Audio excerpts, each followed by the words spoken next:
যেখানে একটা সাংসদ হয়ে সে জানে না যে কোন জিএসটির আইটেমে কতটা এক্সেমশন আছে এবং সেই জিএসটি কোন স্ল্যাবে পড়ে।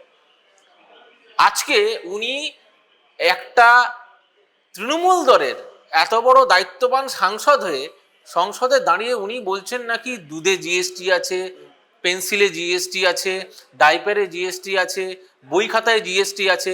মাননীয় কেন্দ্রীয় ফিনান্স মিনিস্টার অর্থমন্ত্রী নির্মলা সীতারামন জি খুব স্পষ্টভাবে জানিয়ে দিলেন যে দুধে জিএসটি নেই, জিরো, এক্সাম্পটেড। নেক্সট, খাতা, বই, প্রাইমারি এডুকেশন, পেন্সিল, শার্পনার, কিচ্ছুতে এই জিএসটি নেই। তার মানে উনি জেনে শুনে হতে পারে উনি পুরো বিষয়টাকে অন্যদিকে, যেরকম ওনার হেরিডিটারিও তো আছে কিছুটা, না? পিসিমণি তো ঢপ মেরে মেরে এই গুলিয়ে দেওয়ার যে প্রবণতা আমরাও আগেও দেখেছি।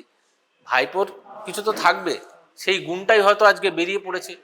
তো আলটিমেটলি এই গুলিয়ে ফেলার যে প্রবণতা, সেটা উনি ভাবলেন সাধারণ মানুষকে উনি করেন পশ্চিমবঙ্গে গুলিয়ে একটা অন্য পার্সপেক্টিভ তৈরি করার চেষ্টা হয়, সেটাও ভাবলেন যদি সংসদে করে দেখা যায়। একদম টেনে দু থাপ্পড় দিয়েছে নির্মলা সীতারামনজি। পরিষ্কার বলে দিলেন যে কটা জিনিস নিয়ে উনি আজকে উক্তি করেছেন সে কটা উক্তি মিথ্যা, এবং পুরো সংসদকে ভুল একটি বার্তা দিচ্ছিলেন ওখানে দাঁড়িয়ে। এবং ফিনান্স মিনিস্টার অর্থমন্ত্রী পরিষ্কার বলে দিলেন যে দুধে জিএসটি নেই, খাতা বইতে জিএসটি নেই, প্রাইমারি এডুকেশনে জিএসটি নেই। সে যে ঢপবাজ এবং সার্টিফাইড ঢপবাজ ভাইপো, সেটা আজকে প্রমাণিত হলো। আবার সেই পশ্চিমবঙ্গের মানুষজন তো সার্টিফাইড ঢপবাজ বলে এবার সংসদে গিয়ে এটা বলে ন্যাশনাল ঢপবাজ হিসেবেও সার্টিফাই হয়ে গেল।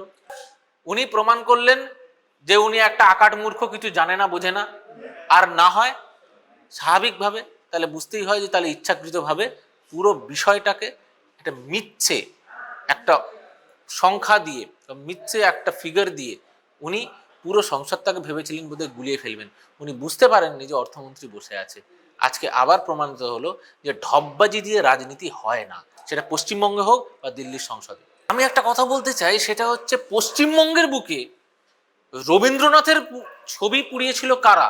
এর তৃণমূল নেতারা, এর তৃণমূল কর্মীরা। আজকে তার বিরুদ্ধে কি ব্যবস্থা হয়েছে? মুর্শিদাবাদে ক্যান্ডিডেট কে? উনি কোথাকার? কবার এসছে? 42টা লোকসভা সিটে 42 জন ক্যান্ডিডেট ওনার জোটেনি, ওনাকে বাইরে থেকে নিয়ে আসতে হয়েছে। লজ্জা করে না?